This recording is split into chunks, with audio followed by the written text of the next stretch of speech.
रामपुर गांव में राघव नाम का एक युवक रहता था।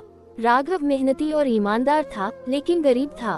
उसके पास छोटी सी खेती थी जिससे उसकी मुश्किल से गुजर बसर होती थी।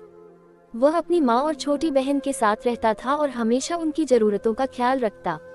राघव का सपना था कि वह अपने परिवार को गरीबी से बाहर निकाले और अपनी बहन को अच्छी शिक्षा दिलाए।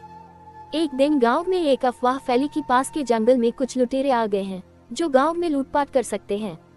गांव के सभी लोग डर गए और रात होते ही अपने घरों में दरवाजे बंद करके रहने लगे। राघव को भी अपनी माँ और बहन की सुरक्षा की चिंता सताने लगी। उसने ठान लिया कि वह अपने गांव को सुरक्षित रखेगा और लुटेरों से गांव वालों को बचाएगा।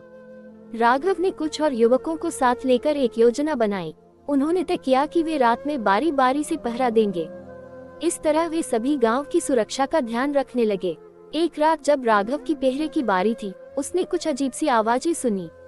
आवाजों का पीछा करते हुए वह गांव के बाहर पहुंचा, जहां उसने कुछ लोगों को देखा जो संदिग्ध लग रहे थे।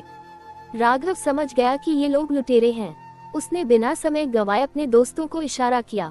सभी युवकों ने मिलकर लुटेरों को पकड़ने की कोशिश की, लेकिन लुटेरे बहुत चालाक और मजबूत थे। एक एक करके सभी युवक डरकर पीछे हट गए, लेकिन राघव डटा रहा। उसने हिम्मत नहीं हारी और अकेले ही लुटेरों का सामना करने लगा। उसकी बहादुरी देखकर उसके कुछ दोस्त फिर से हिम्मत जुटाकर उसके साथ हो गए। काफी संघर्ष के बाद राघव और उसके दोस्तों ने लुटेरों को पकड़ा और उन्हें गांव के बुजुर्गों के हवाले कर दिया।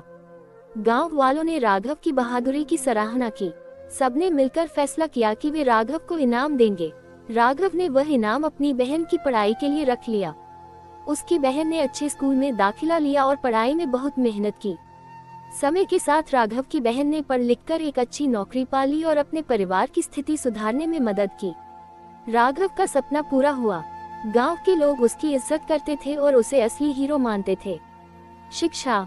असली हीरो वही होता है जो निस्वार्थ भाव से दूसरों की भलाई के लिए काम करे।